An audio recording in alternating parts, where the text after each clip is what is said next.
Bonsoir à tous, bienvenue sur Public Sénat, ravi de vous retrouver pour un nouveau numéro d'On va plus loin, émission spéciale, vous l'avez remarqué, depuis le Salon de l'Agriculture, porte de Versailles à Paris. Au programme ce soir, notre grand débat autour de la féminisation de l'agriculture. Les femmes sont aujourd'hui à la tête d'un quart des exploitations et certaines assument une approche différente du métier. Pourtant, elles manquent toujours de reconnaissance, elles sont encore confrontées à un certain nombre d'inégalités. La femme est-elle l'avenir de l'agriculture? C'est l'une des questions que nous posons ce soir. Hashtag OVPL pour réagir sur Twitter. Notre match des idées, il opposera ce soir Michel Rivasi à Nicolas Sartout. Nous reviendrons sur la biodiversité, notamment mise en danger par les pratiques agricoles. Près de la moitié des pertes de population d'insectes seraient dues à l'utilisation des pesticides. Écologie, agriculture, comment les concilier, comment les réconcilier? Analyser, débat dans 10 minutes. Et puis l'agriculture, ce sont aussi des hommes et des femmes qui souffrent. 70 heures de travail par semaine. Un tiers d'entre eux gagnent moins de 350 € par mois. Le malaise est profond et le nombre de suicides augmente. On va en parler ce soir avec notre invité, l'ancien ministre Guillaume Garot. D'abord, les chiffres et le point avec Fabien Recker. Une marche pour alerter sur le suicide des agriculteurs. Patrick Morin, élu du Lot-et-Garonne, a sillonné le pays à la rencontre d'agriculteurs en détresse avant de remettre un cahier de doléances à Emmanuel Macron au Salon de l'Agriculture. Une fois que l'agriculteur s'est suicidé, il reste une famille par derrière, il reste une veuve ou un veuf. Une cause devenue médiatique, soutenue notamment par l'acteur Guillaume Canet. On parle de gens qui nous nourrissent et qui sont plus qu'en difficulté. De la non-assistance à personne en danger, clairement. Un chiffre frappe les esprits. Selon la Mutualité sociale agricole, un agriculteur se suicide tous les 2 jours en France. Réunis par Santé publique France, les dernières données se basent sur la période 2007-2011. Selon elle, les exploitants hommes de plus de 45 ans sont les plus touchés, et en particulier les éleveurs bovins, producteurs de viande ou de lait. Pour prévenir les passages à l'acte, la MSA a mis en place en 2014 un numéro d'urgence, accessible 24 heures sur 24. Actuellement, on a à peu près 400 appels par mois de gens qui sont en détresse et qui ont besoin d'être écoutés face à des médecins, des psychologues. Si les agriculteurs se suicident plus que les autres catégories socio-professionnelles, des chercheurs de l'INRA rappellent dans une étude récente que l'acte est toujours multifactoriel.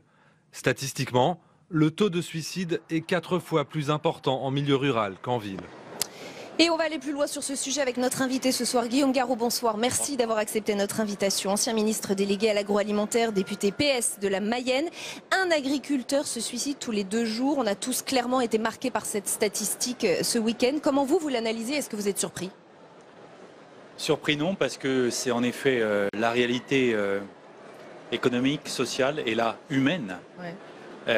On sait, moi je vois dans mon département, combien la détresse elle est toujours là. Aujourd'hui dans le monde agricole. Et on voyait à l'instant Guillaume Canet, l'acteur. Lui parle de non-assistance à personne en danger. Avoir pris conscience. Et vous savez, parce que Guillaume Canet il est venu dans mon département faire un tournage.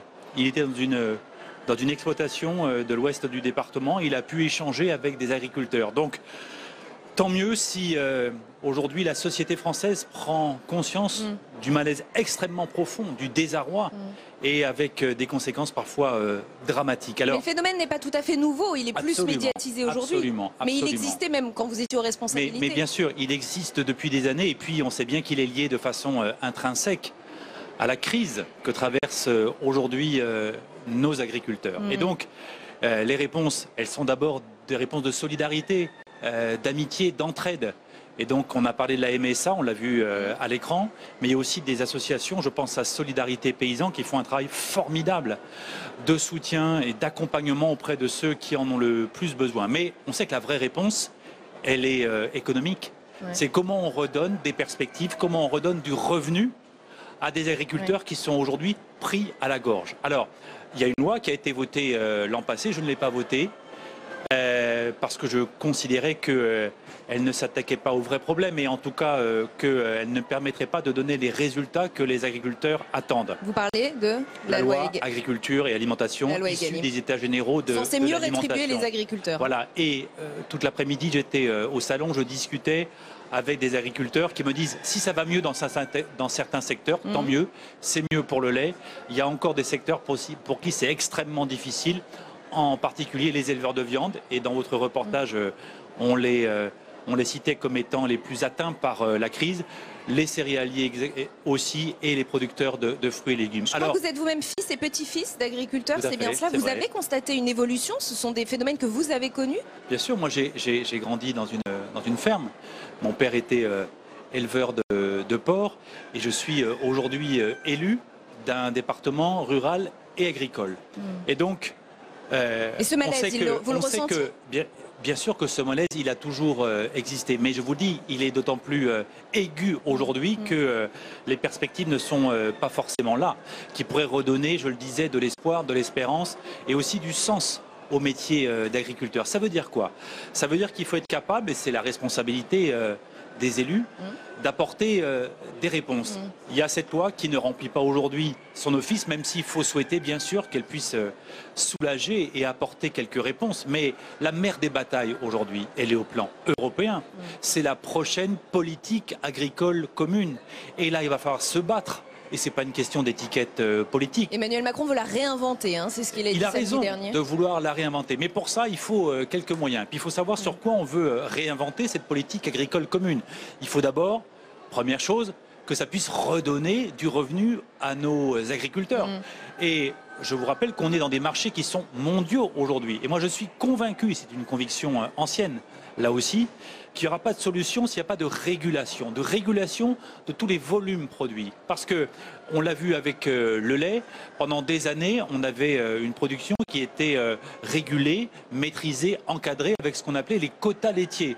Et ça garantissait aux agriculteurs, aux éleveurs, aux producteurs, des revenus chaque mois, des revenus réguliers.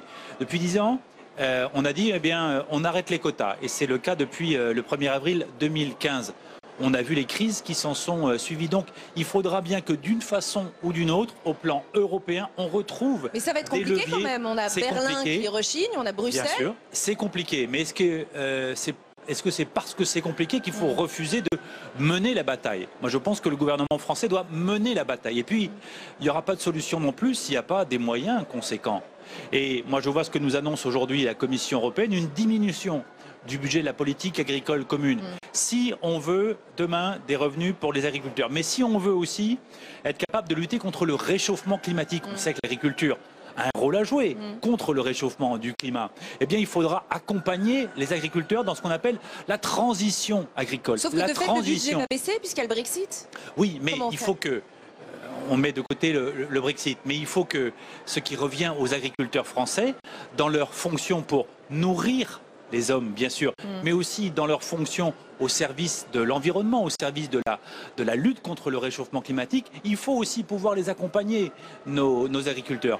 Et tout ça pour produire une alimentation de qualité. Donc, c'est cette équation-là qu'il faut résoudre au plan européen. Moi, j'attends vraiment du gouvernement français qu'il prenne le taureau par les cornes et qu'il dise clairement là où il veut aller, comment il veut y aller, avec quelle majorité ensuite au plan européen, avec quels États, pour être capable de redonner des perspectives, du sens, et donc de répondre aussi à votre première question, à savoir qu'aujourd'hui, on sorte de cette détresse du monde agricole. Est-ce qu'on ne l'a pas un peu malmené aussi, ce monde agricole? On parle beaucoup du phénomène d'agribashing. C'est vrai qu'on leur a fait porter la responsabilité de pas mal de mots. On parle de la pollution, de la malbouffe, de la maltraitance animale. Comment on modifie ce discours aussi? C'est vrai qu'il y a de la souffrance, vous l'avez dit. C'est vrai que certains agriculteurs se sentent montrés du doigt. Mais c'est vrai aussi, il faut le dire, que les Français aiment leurs agriculteurs. Il y avait un sondage très récent. Voilà, 85%. Et moi, je le sens dans mon département, comme je le sens dans beaucoup de territoires de France. Il y a un vrai attachement des Français aux agriculteurs, à nos agriculteurs. Mais il y a aussi des attentes de la société française, des attentes du pays que je partage. En effet, pour aller vers une alimentation de meilleure qualité, pour... à horizon 2050, on sait que c'est possible, se passer de pesticides pour produire mieux, pour pouvoir ensuite consommer autrement. Toutes ces questions-là, elles sont aujourd'hui sur la table. Et il ne faudrait pas que, au nom de la dénonciation de l'agribashing, on en vienne à ne plus avoir d'ambition pour une meilleure alimentation, pour une autre façon de produire, donc pour cette transition agricole qui est indispensable si on veut relever les grands défis qui sont devant nous et en particulier le défi climatique. On a parlé d'Emmanuel Macron, il a aussi un ministre de l'Agriculture très présent, Didier Guillaume. Quel est globalement votre avis sur sa politique, la politique qu'il mène? Didier Guillaume, il commence son travail au ministère de l'Agriculture. Moi, bien sûr, je lui souhaite de réussir parce que je le souhaite pour notre pays, ça va de soi. Mais je crois qu'il faut montrer de façon très claire le cap. Et le cap aujourd'hui, ça doit être de défendre ce qu'on appelle l'agroécologie.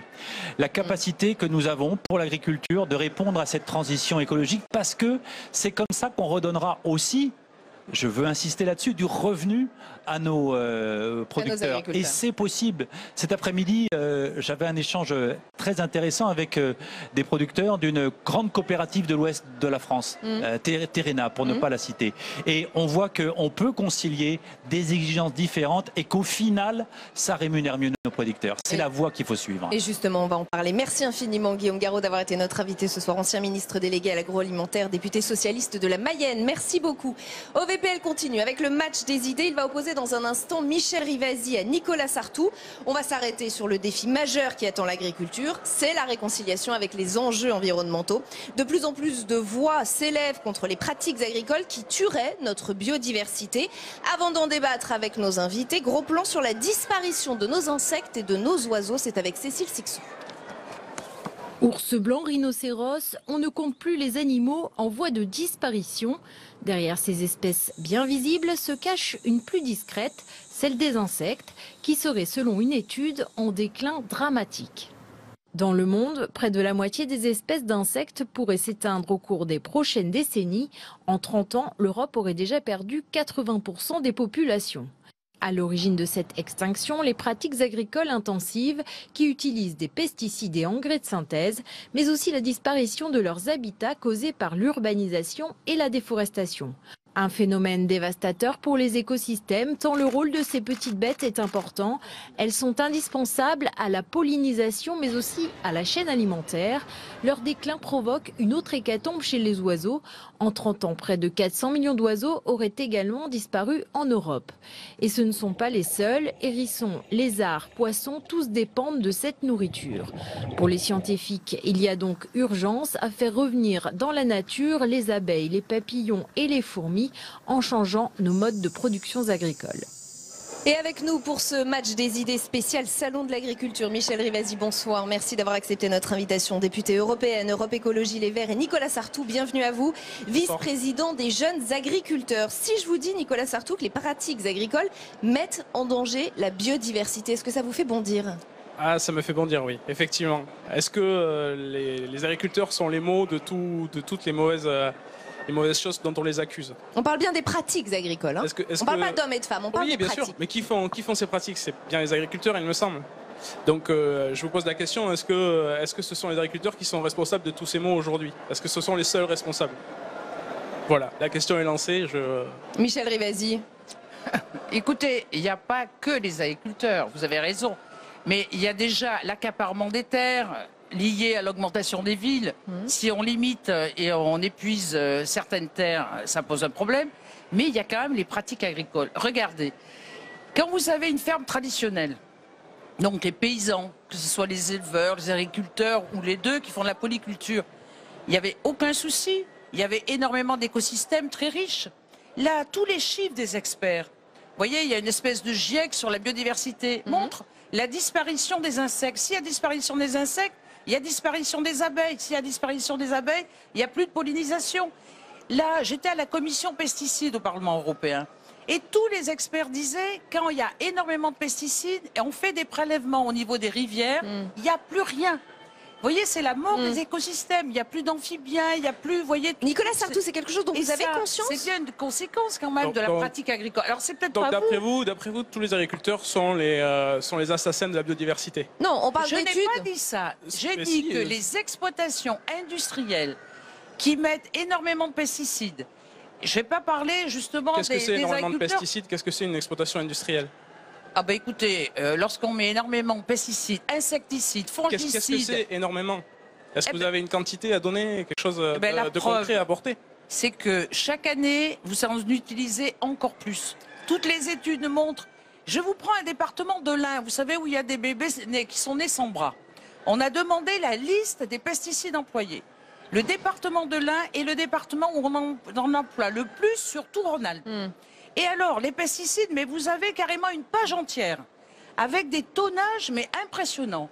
Alors, de deux choses l'une, soit vous allez dans le sens du futur, dans le sens des écologistes qui sont vos alliés, et vous dites il faut réduire au maximum. Or, ça fait des années, depuis 2008, qu'on vous demande de réduire les pesticides, et on s'aperçoit que chaque année, ça augmente. Qu'est-ce que vous nous répondez à cela, Nicolas? Alors, les pesticides, on n'a pas attendu. Michel Rivasi qui fait ce constat. Bien sûr, mais on n'a pas du tout attendu que ce soit les écologistes qui nous demandent de réduire. Hein. Vous inquiétez pas, on a réduit tout seul parce que c'est ce qui nous coûte le plus cher aujourd'hui sur l'exploitation. Chaque année. Pourquoi ça augmente? Je ne sais pas. Peut-être que vous n'avez pas les bons chiffres. Ce qui est sûr. Ben oui, excusez-moi. Mais Nicolas Sartou, je vous en prie, continuez. C'est les chiffres officiels que je vous sors. Écoutez-moi. Aujourd'hui, le cuivre, qui est considéré comme un pesticide, c'est le premier produit phytopharmaceutique qu'on utilise dans l'agriculture biologique. Alors, donc j'aime bien parce que c'est toujours le cuivre. Le cuivre est en train d'être analysé par l'Agence nationale de sécurité alimentaire et de l'environnement.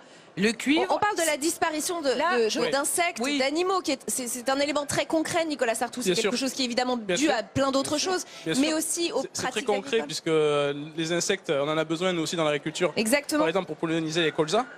Mais nous en avons besoin, donc on est là aussi pour les préserver. Nous ne sommes pas les seuls utilisateurs de la nature. Attention, qu'on soit bien d'accord. Les insecticides que vous employez détruisent les insectes. Pour faire avancer un tout petit peu, je voudrais vous citer le chercheur Francisco Sanchez Bayo qui a été interrogé dans Le Monde il y a moins de 2 semaines à propos de l'usage des pesticides et il nous dit au total près de la moitié des pertes de population d'insectes sont dues à l'utilisation de ces produits. Plus nous utiliserons des pesticides pour améliorer les rendements, plus au final nous allons perdre en rendement par la disparition des insectes. Donc en plus c'est contre-productif, Nicolas Sartou. Oui, mais c'est ce que je vous dis, on a besoin des insectes. Donc on essaie aussi de les préserver le maximum possible. La biodiversité, on en a besoin dans la nature pour polliniser. Effectivement, nous utilisons des produits phytopharmaceutiques, ça je ne peux pas le nier. Nous les utilisons à bon escient, nous avons des formations pour ça. Donc on respecte des lois. Donc vous ne vous sentez pas responsable de la disparition des insectes, soyons clairs. On n'est pas les seuls responsables de la disparition des insectes. Et on est aujourd'hui en train de nous accabler sur le seul fait qu'il n'y a que nous qui utilisons des pesticides et qu'on est les seuls à tuer la biodiversité. Non, on n'est pas les seuls. Aujourd'hui, quand on voit le bétonnement qui se fait en France, on perd l'équivalent d'un territoire grand comme un département tous les 10 ans. C'est affreux, mais ça aussi, ça fait disparaître la biodiversité et c'est même pire que quand on bétonne un sol, c'est sûr qu'il est mort à vie. Voilà. Michel Rivasi. Oui, je voulais dire qu'il y a une loi de Joël Labbé, qui est un sénateur, qui a interdit l'utilisation des pesticides maintenant pour les jardiniers, dont le glyphosate justement. Et on n'a plus le droit d'utiliser des pesticides en ville. Vous voyez, que ce soit sur les terrains de sport, que ce soit dans... Et maintenant, c'est vous qui reste. Donc, de deux choses l'une, soit vous dites, on se donne des objectifs et au bout de 3 ans, 5 ans, c'est des contrats contraintes. On va diminuer au maximum. D'abord, il faudrait interdire le glyphosate et diminuer au maximum. Justement, on va y venir au glyphosate. Madame Rivasi, à quoi sert le glyphosate? À quoi sert le glyphosate? C'est un herbicide, le glyphosate. Voilà, donc c'est pas un insecticide déjà. Donc ça ne tue pas les insectes. Alors, on va s'arrêter sur le glyphosate. Il y a des études qui montrent que ça tue aussi les insectes dans les écosystèmes. On va s'arrêter sur ce glyphosate. Où en est-on précisément? On ne sait plus très bien. Je vous refais un tout petit peu l'histoire. L'Europe voulait une interdiction sous les 5 ans. L'exécutif français a choisi d'aller plus vite dans les 3 ans. Mais récemment, Emmanuel Macron a émis des doutes sur la faisabilité. En sortir à 100%, on n'y arrivera pas. Il ne faut pas voir cet objectif comme une contrainte, a encore répété le chef de l'État samedi dernier, ici même au Salon. Le ministre de l'Agriculture l'a confirmé ce matin sur notre antenne. On l'écoute et je vous fais réagir après. L'objectif, c'est de sortir de la dépendance aux produits phyto, mais particulièrement du glyphosate. L'Europe s'est donné jusqu'en 2023 pour éventuellement remettre une autorisation de mise en marché.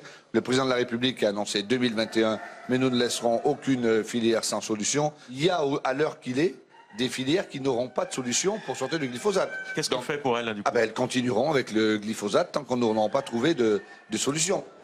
Nicolas Sartou, interdire à 100% le glyphosate, faire cela trop rapidement, ça tuerait notre agriculture? Bien, écoutez, aujourd'hui, nous n'avons pas trouvé d'alternative écologique à ce produit. Je vais rappeler que l'agriculture est un métier, c'est pas une passion. On n'est pas là pour dépenser des sous et s'amuser au quotidien. Non, non, on est là pour gagner des sous. C'est notre métier. Et effectivement, aujourd'hui, on n'a pas trouvé plus économique que le glyphosate. Et malheureusement, tant qu'on n'aura pas trouvé d'alternative, ça sera difficile d'en sortir. Voilà. Michel Rivasi. Alors, il y a eu une étude de l'INRA, qui est vraiment une institution agricole et qui est loin d'être écolo. Institut national de la recherche agronomique. Exactement, qui dépend de l'État et qui dit qu'on a des solutions pour plus de 90% des cas en se passant du glyphosate. Même le président de la République disait qu'au niveau de la viticulture, on pourrait se passer du glyphosate. Je vous signale qu'à l'heure actuelle, en France, il y a énormément de gens qui se font mesurer les urines pour savoir s'ils ont du glyphosate. Nous, en tant que députés européens, on l'a fait, on en a tous. Donc c'est quand même un pesticide qui est... Mais il est en train de vous dire que c'est techniquement impossible, qu'il y a un problème de faisabilité pour un certain nombre d'agriculteurs. Alors, comment on fait pour eux? La Drôme est le premier département bio de France. Il y a plus de 17% de terres agricoles qui sont en bio. Ils font des céréales, ils font du maraîchage, ils font de l'arboriculture en bio. Donc ils s'en passent depuis des années du glyphosate. C'est pas vrai. Pourquoi les agriculteurs qui n'utilisent pas de glyphosate, en Drôme, pourquoi vous n'êtes pas capable de le faire d'une façon générale? Alors je ne dis pas qu'il y a quelques cas particuliers, mais l'avenir, c'est pas de trouver une molécule de substitution, parce qu'on rentre encore dans les substances chimiques. Ce qu'il faut absolument, c'est que d'un point de vue rotation des cultures, d'un point de vue façon de fonctionner, ben, vous utilisez plus ce glyphosate. Alors, dans le mot transition écologique, il y a le mot transition. Une transition, ça ne se fait pas du jour au lendemain, sinon ça s'appelle une rupture. Donc on est en train de travailler là-dessus. Depuis 2008, on va le laisser répondre. On est en train de travailler dessus et écoutez, ça prendra le temps que ça prendra. Mais voilà. Et ça vous semble possible ou pas à terme? Alors c'est possible, mais comme je vous dis, il faut qu'on travaille dessus. Il faut qu'on dégage des pistes économiques parce que l'agriculture, comme je le redis, c'est un métier et on est là pour gagner de l'argent et pas pour faire plaisir aux écologistes. Sinon, ils ont qu'à nous payer pour ça et on est prêt à être payé pour faire plaisir aux écologistes. Si vous nous payez assez bien, mais vous savez que la réforme de la PAC, on veut que cet argent aille aux agriculteurs qui ont...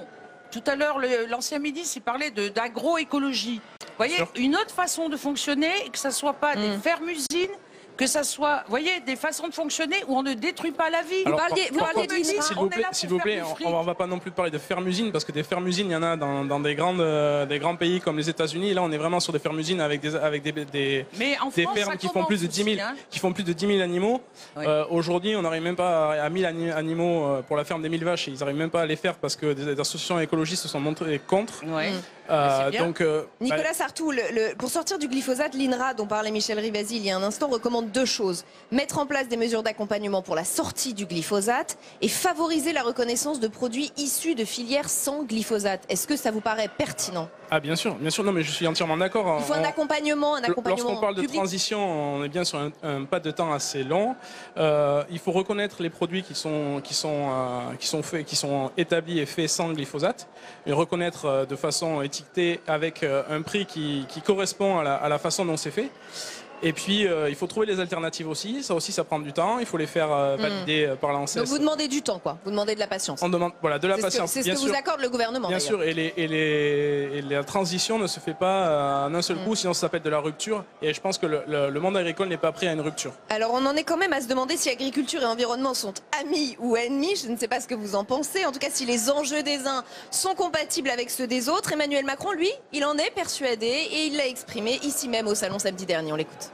Ce lien charnel que les agriculteurs européens ont avec la biodiversité, avec la lutte contre le réchauffement climatique, il est existentiel, il est dans l'ADN de notre agriculture.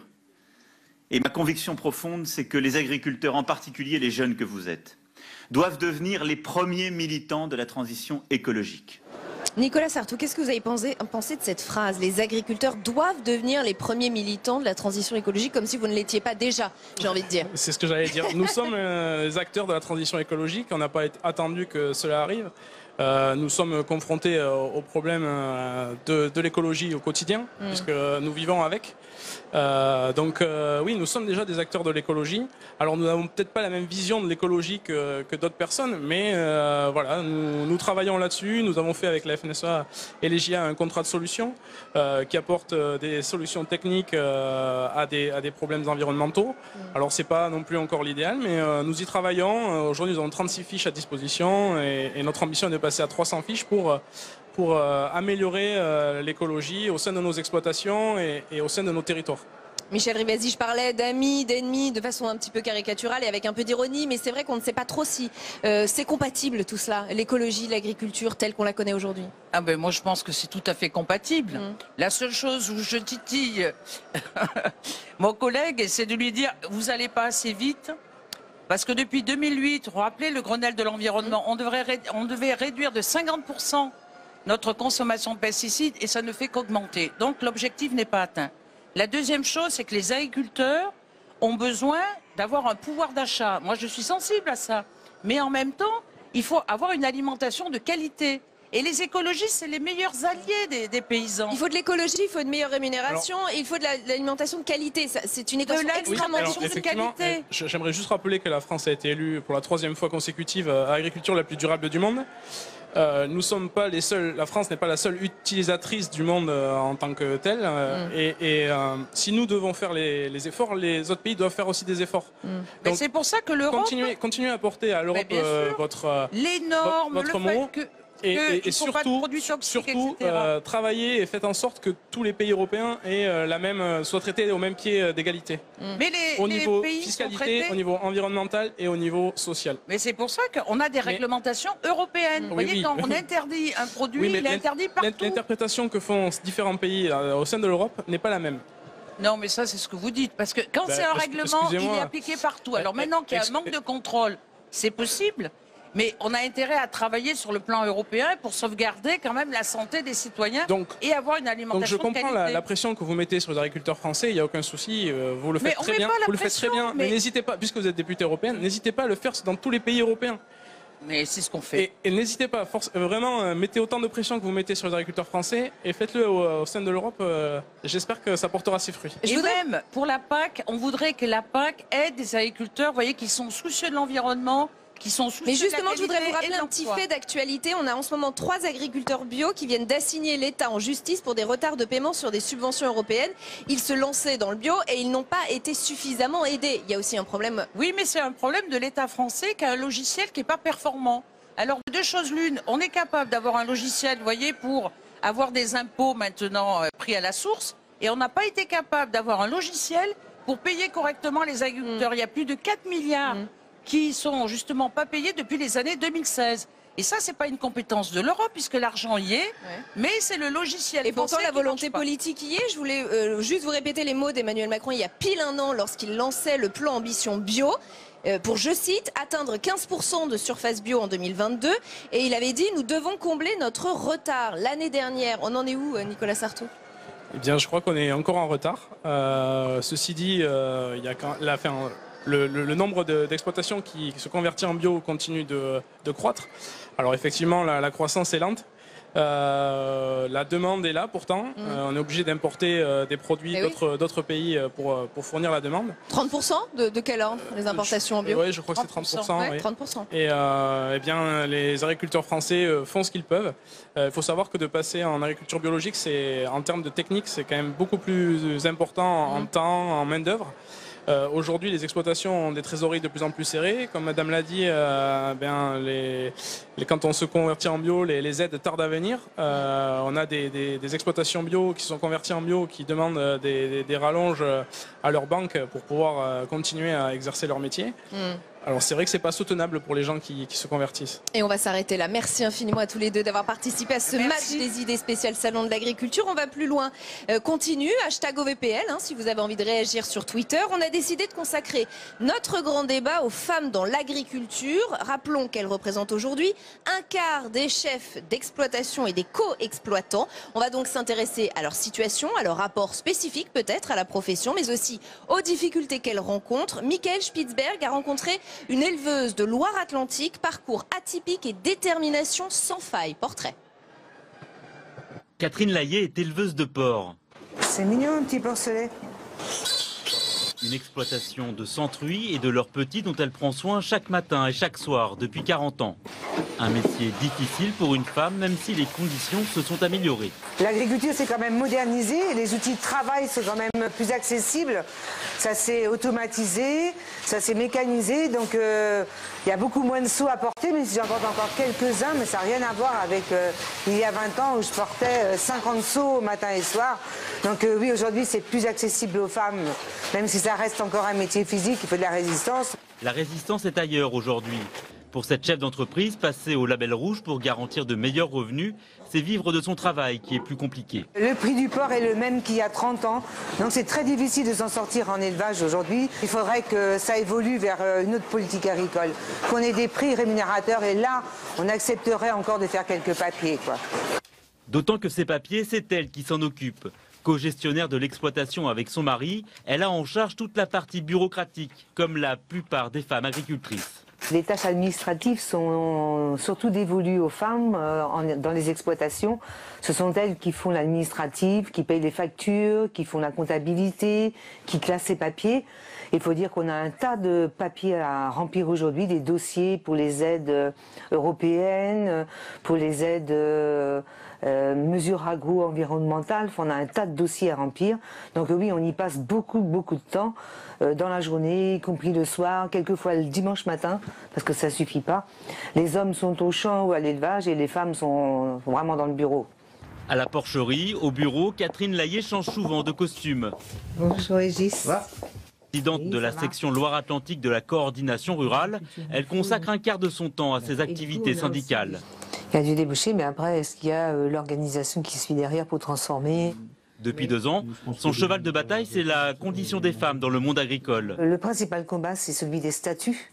C'est qu'aujourd'hui, il y a 5 à 6 000 femmes qui n'ont aucun statut, mais qui travaillent quand même sur la ferme. Il y en a 25 000 qui sont conjointes collaboratrices de leur mari. Donc c'est un sous-statut. Et donc l'objectif prioritaire, c'est que toutes les agricultrices aient un vrai statut de plein droit. C'est une priorité parce qu'il n'est pas normal de travailler sans salaire et sans droit à la retraite, déjà.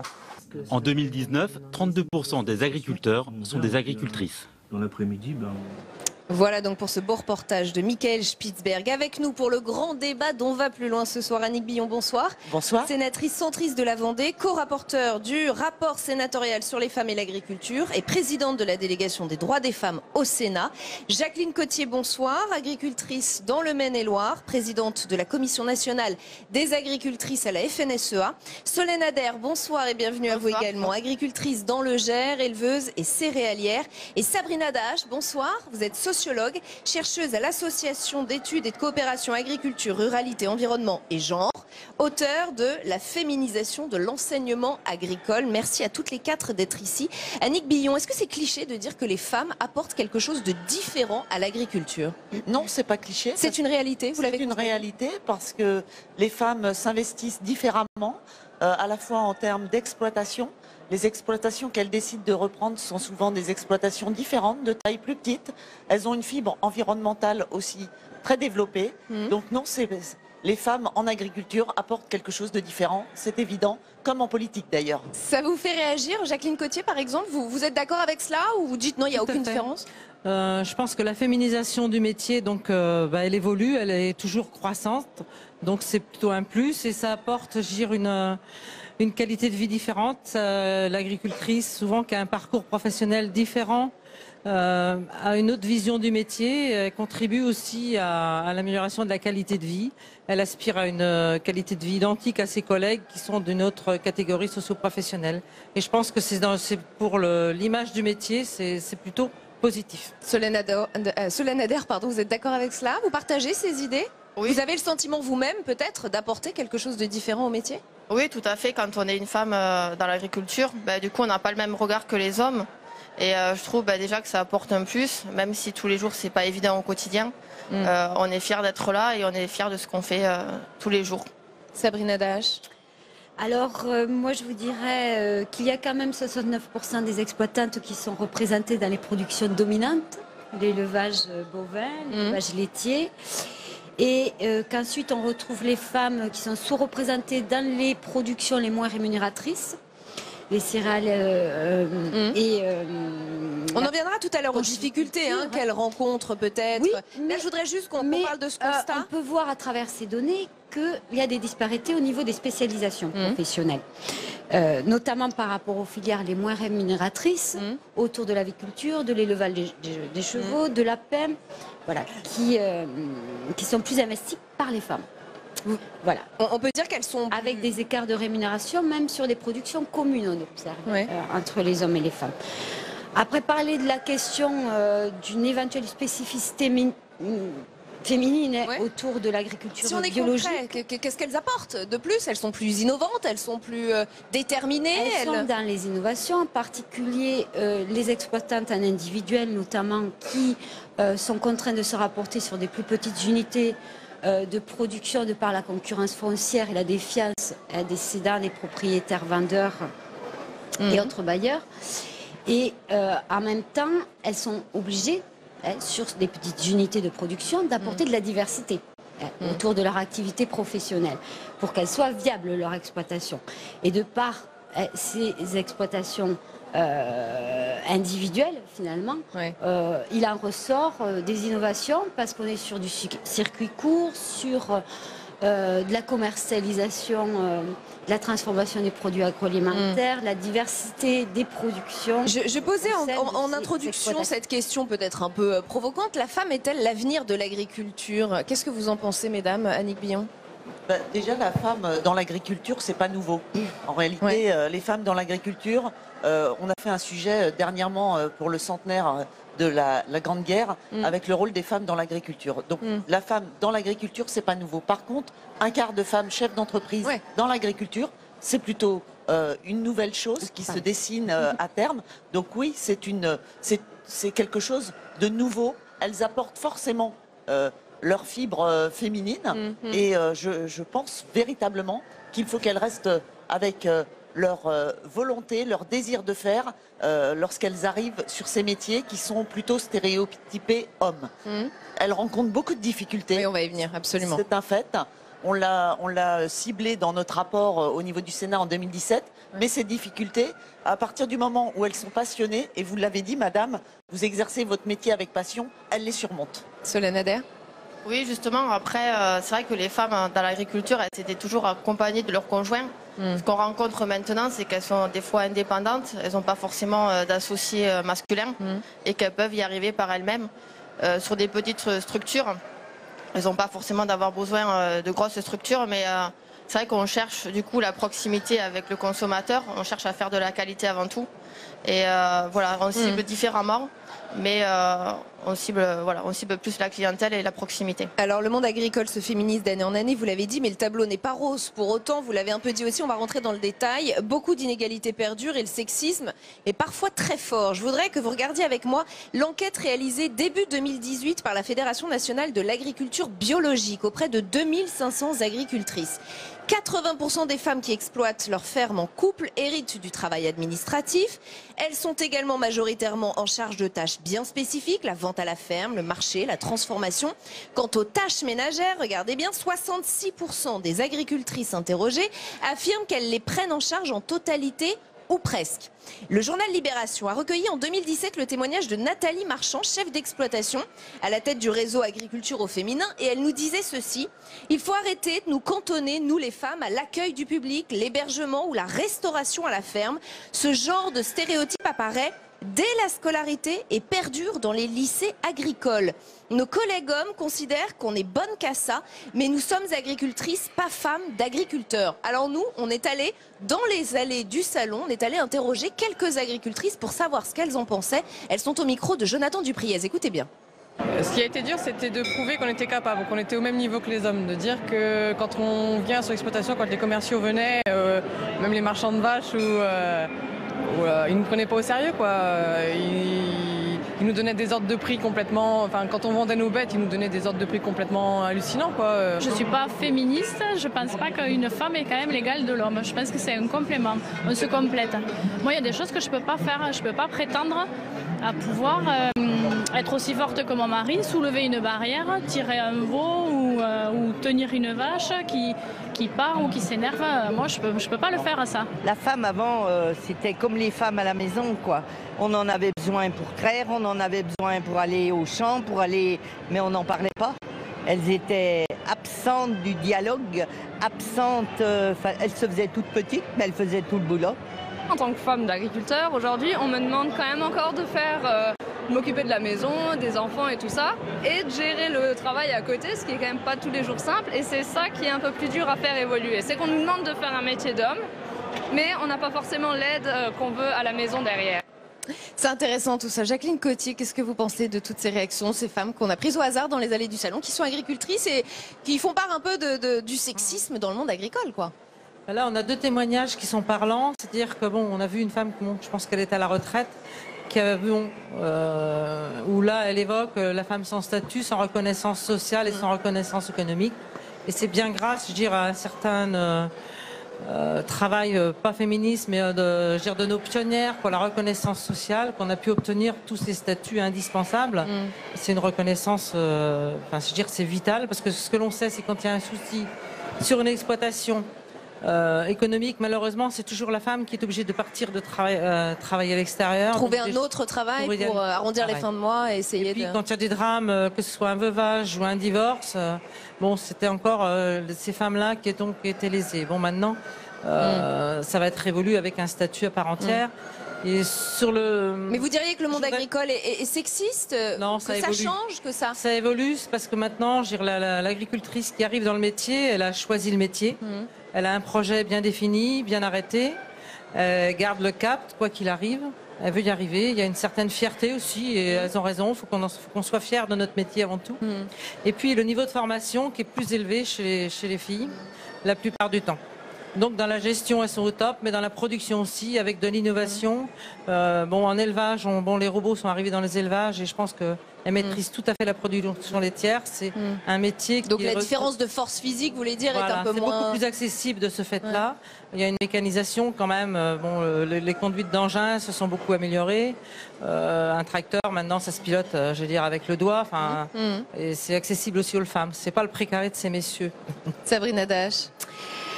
Alors moi je dirais que les discriminations persistent, on le voit autour de l'accès aux formations agricoles, les filles sont encore moins nombreuses, l'accès aux stages, les jeunes filles doivent contacter 10 à 150 entreprises pour obtenir un stage sur une exploitation agricole, voire dans une autre région et au-delà de la France même.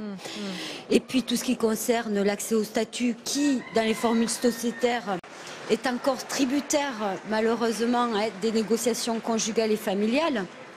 Il n'y a pas eu d'avancée sur ce point-là depuis le Sénat. Et puis après, l'accès au foncier qui reste fermé toujours aux femmes, malgré l'objectif d'un tiers de femmes dans les SAFER. Donc votre constat à vous, il est plus négatif que celui de votre voisine. C'est ce qu'on constate. C'est ce qu'on constate dans les faits, parce que c'est quand même un monde investi par les hommes, que sont leurs pères, mais aussi autour de leur environnement. Nous avons des techniciens, nous avons des dirigeants de coopératives de production, nous avons des transporteurs, des négociants, les membres des SAFER qui continuent d'être majoritairement masculins. Donc c'est un tout. Bien au-delà. Et on parlait des lycées agricoles, on avait ce témoignage qui disait que ça commence dès les lycées agricoles. Annick Billon, c'est vrai qu'il y a encore pas mal de travail. Vous êtes plutôt de quel point de vue, celui de Sandrine Dash ou Sabrina Dash ou Jacqueline Cotier? Moi, je crois que les stéréotypes et le sexisme, il existe dans la société. Donc forcément, il existe dans l'agriculture aussi. Peut-être un petit peu plus? Pas forcément, parce que je crois que les femmes s'intéressent plus à l'agriculture qu'elles ne se sont intéressées auparavant. Parce qu'auparavant, les femmes, elles s'intéressaient à l'agriculture par obligation. Désormais, elles s'y intéressent par passion. Elles ont choisi ce métier. Donc c'est totalement différent. Donc les agricultrices qui témoignaient tout à l'heure par rapport à des tâches ménagères, on pourrait citer d'autres secteurs d'activité où les choses se passent de la même manière. Donc non, aujourd'hui, il faut dire que les femmes prennent leur place petit à petit dans l'agriculture. Elles le prennent dans les instances, comme Jacqueline Cotier, qui est présidente de la commission à la FNSEA. On a quand même une présidente de la FNSEA qui est une femme, Christiane Lambert. Donc je crois que les choses bougent. Mais madame a raison aussi, bien entendu. L'accès au foncier est difficile, l'accès au crédit est difficile. Donc dans ces cas-là, forcément, des difficultés à valoriser leur travail. Mais les choses changent, vraiment. Solène Adair, vous partagez cet optimisme vous? Oui, tout à fait. Bon, après, on sait que quand on s'insère dans l'agriculture, déjà, on est doté d'un bon caractère et qu'on continue à acquérir tout au long de nos rencontres et de nos échanges. Après, moi, je veux dire aussi que dans les coopératives, ça change. Dans les chambres d'agriculture, ça change. Après, dans les SAFER, bon, je le côtoie un peu moins. Mais je pense qu'un peu partout, c'est en train de changer. Quand vous dites ça change, ça veut dire que ça se féminise, que les femmes sont en train de prendre leur place? Les femmes prennent aussi leur place et savent aussi se faire respecter. Donc il faut laisser le temps et je pense que voilà, ma génération est un nouveau cap. Et petit à petit, ça va se modifier et on va arriver peut-être à avoir la parité d'ici 15 à 20 ans. Je le souhaite. Annick Billon? Oui, je pense qu'on pourrait faire le parallèle avec la politique finalement. Aujourd'hui, au Sénat, c'est 30% de femmes. Bien entendu, les femmes en politique, elles avancent aussi. Mais si elles ne sont pas dans les instances et les commissions d'investiture, elles ont plus de mal à avancer. Donc c'est vrai qu'il faut... Ce qu'on retrouve dans l'agriculture, on le retrouve dans plein de secteurs d'activité et en politique aussi. Vraiment. Sabrina Dash, c'est une manière de finalement banaliser ce sexisme qui effectivement existe partout. Qu'est-ce que vous en pensez? Vous diriez que c'est plus dans le milieu agricole, vous? Non, il n'y a pas d'échelle autour du sexisme. On ne mesure pas le sexisme. Je suis désolée, c'est une question qui me paraît un peu déplacée d'ailleurs. Il y a des difficultés, bien évidemment, autour de la profession agricole. Il en existe dans d'autres professions. Elles sont particulières parce que chaque profession a son histoire aussi particulière. Au niveau de l'agriculture, les femmes sont restées sans statut pendant des années.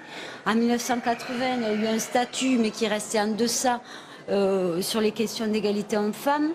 Une progression extrêmement lente sur le plan législatif autour des configurations inégalitaires et des statuts des femmes dans l'agriculture et qui persistent encore au-delà de toutes les problématiques de sous-représentation, notamment dans les instances décisionnelles des organisations professionnelles agricoles, même s'il y a une progression, il y a un objectif qui a été fixé par le ministère de l'Agriculture et de l'Alimentation, par le Sénat aussi, qui a été encouragé notamment dans le cadre des coopératives de production aussi. Ce n'était pas encore traité par la loi d'avenir de 2014. Mais voilà. Jacqueline Gauthier, peut-être, vous voulez réagir? Je pense que pour accéder à tous ces postes-là et éviter tous les plafonds de verre, parce qu'on retrouve ce qu'on appelle le plafond de verre, on peut avoir un socle, on a la représentativité. On l'a eu pour les élections chambres, ça a été un plus, ça a permis à des agricultrices d'accéder au conseil d'administration des élections chambres, mais après on ne retrouve pas forcément ça dans les bureaux des chambres d'agriculture. Mais ça c'est vrai dans toutes nos OPA. Et je pense que ça passera par les lois, la parité. Donc c'est vu dans des commissions ministérielles. La SAFER, c'est parité. Enfin, c'est vrai que on peut dire, c'est dommage d'en arriver là. Mais je pense que quelque part, ça va booster un petit peu la féminisation de nos instances. Et puis le droit à l'expression des femmes, je pense que si. Et puis, les inégalités. On sera nombreuses à prendre la parole, à s'exprimer, et ça va montrer, ça va susciter, encourager d'autres. Et je dirais qu'il faut qu'on ose pour encourager nos collègues femmes à s'investir dans le métier et dans les responsabilités.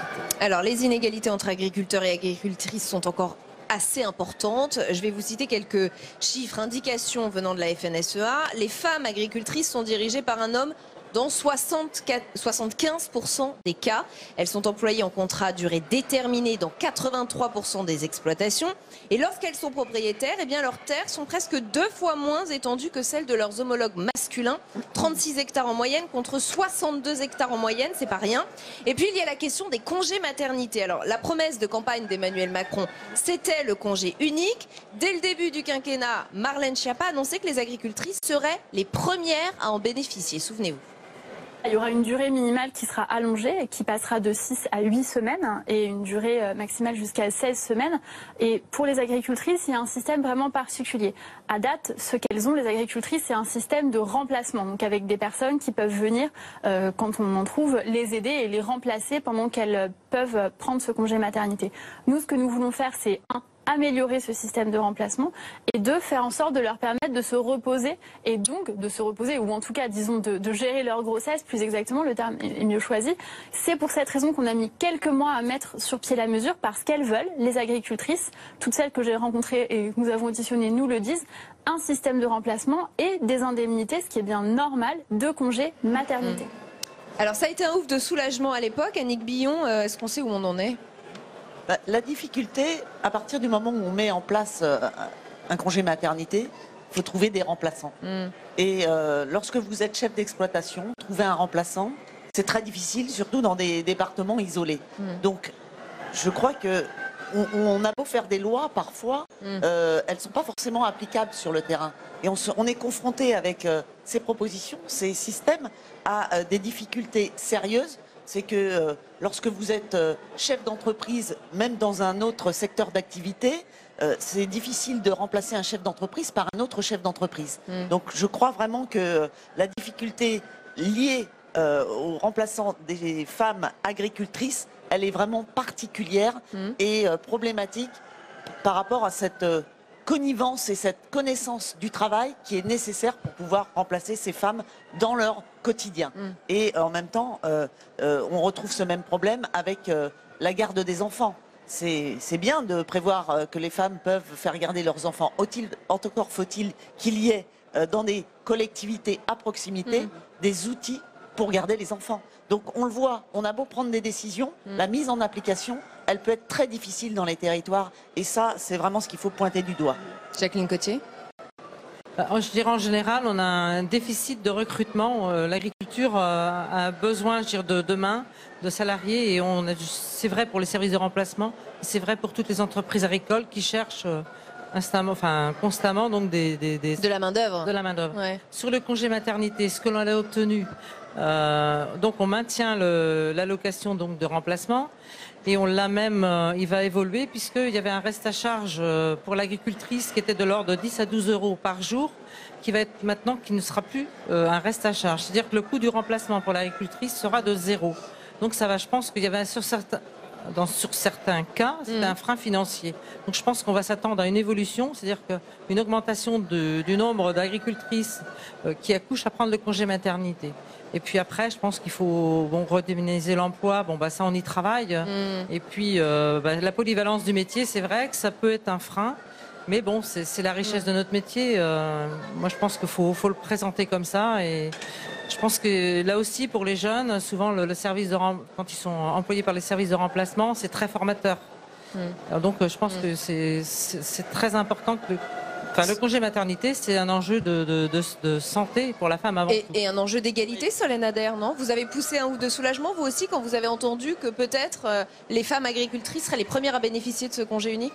Ben oui, tout à fait, parce que du coup, des fois, on ne sait pas s'arrêter sur nos exploitations, même quand on est enceinte et que c'est pour le bien-être de l'enfant et pour nous-mêmes. Mais du coup, avec ce schéma-là, du coup, on va pouvoir, des fois, on s'installe pas de suite en se disant on va faire les enfants avant et puis après on va se mettre chef d'exploitation pour pouvoir assumer l'exploitation pleinement et toutes les contraintes liées. Donc du coup, oui, si on arrive à justement former des gens du service de remplacement en amont, on les prendra dès le départ et on prendra notre congé bien avant et on en profitera justement pour faire une pause et savoir prendre aussi soin de nous. Sabrina Dache, on va vers plus d'égalité, mais il y a encore pas mal d'inégalités qui Oui, alors je veux revenir par rapport à ce congé de maternité. Je pense qu'il était temps que cette mesure soit mise en place pour ce qui concerne les agricultrices et les indépendantes. Après, il y a quand même, il me semble que ce dispositif reste producteur d'inégalités dans la mesure où lorsqu'il n'y a pas de remplaçant, il est possible que les femmes bénéficient d'une indemnité.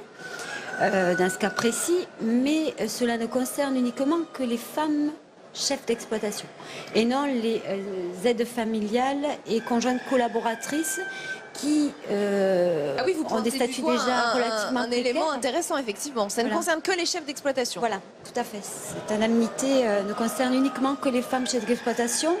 Alors que les aides familiales et les conjointes collaboratrices sont déjà sur des statuts précaires qui ne sont pas régis par le droit d'une rémunération, déjà. Et à côté de cela, il y a on va peut-être déjà vous laisser répondre. C'est un vrai souci, ça, Annick Billon? C'est effectivement un vrai souci. On avait proposé en réalité cette amélioration sur le congé maternité dans notre rapport au Sénat en 2017. Moi, je suis satisfaite que Marlène Schiappa ait repris certaines des 40 propositions du rapport Femmes, Agriculture, les qualités dans les territoires. Mais on le voit bien, le système aujourd'hui doit être amélioré puisqu'il y a de profondes inégalités, vous l'avez souligné dans votre avant-propos. Jacqueline Cottier. Moi, je suis un peu mitigée par rapport au statut d'aide familiale. Moi, je pense que faut oublier ces statuts-là. C'est une jeune femme qui a un statut d'aide familiale. Pour moi, c'est dramatique. Moi, je dis non, plus jamais ça, parce que c'est se mettre on se tire une balle dans le pied dès le départ. Et puis, le statut de conjoint collaborateur. Là aussi, c'est un statut à minima. Et quand on démarre comme ça, c'est vrai que ça peut être une période où on teste un peu le projet, mais bon, je veux dire, sur 3 à 5 ans, on voit si notre projet tient la route, si si tout est vivable et viable. Mais de grâce, faut pas qu'on s'installe avec cette idée-là que l'aide familiale, pour moi, c'est pas un statut. C'est sûr que il y a toute une réflexion quand on choisit un métier. Je pense que c'est pour toutes les femmes pareil.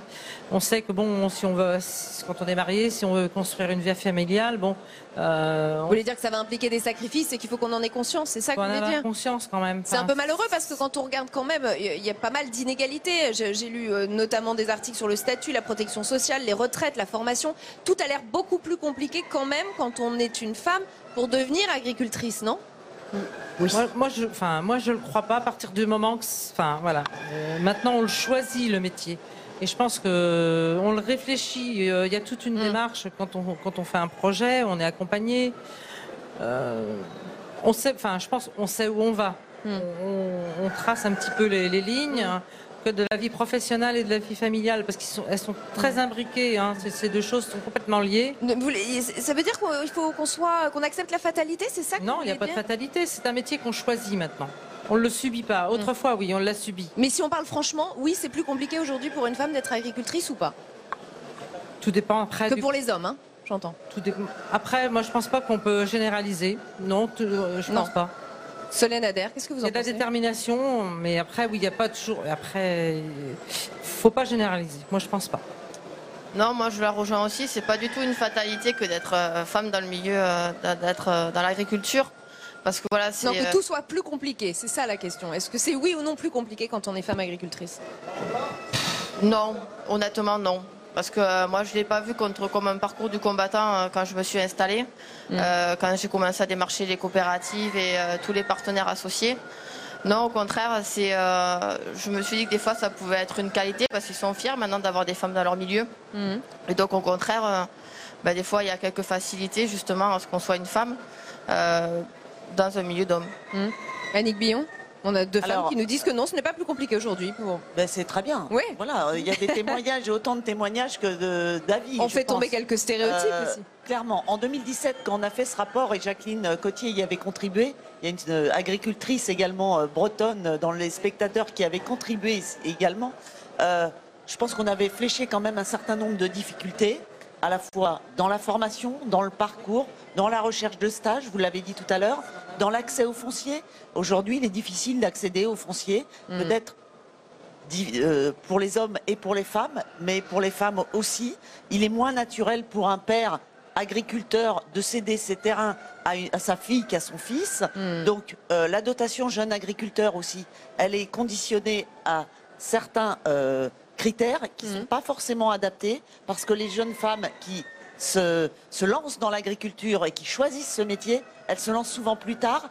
Donc il y a les critères de cette dotation qui doivent être adaptés à la rentrée des femmes un peu plus âgées dans ce secteur d'activité. Et on va s'arrêter sur ces mots. Merci infiniment à toutes les quatre d'avoir participé au grand débat d'OVPL. C'est la fin de cette émission. Nous, on se retrouve demain en direct à 18h sur Public Sénat, toujours depuis le Salon de l'Agriculture. Nous reviendrons notamment sur la réforme de la PAC.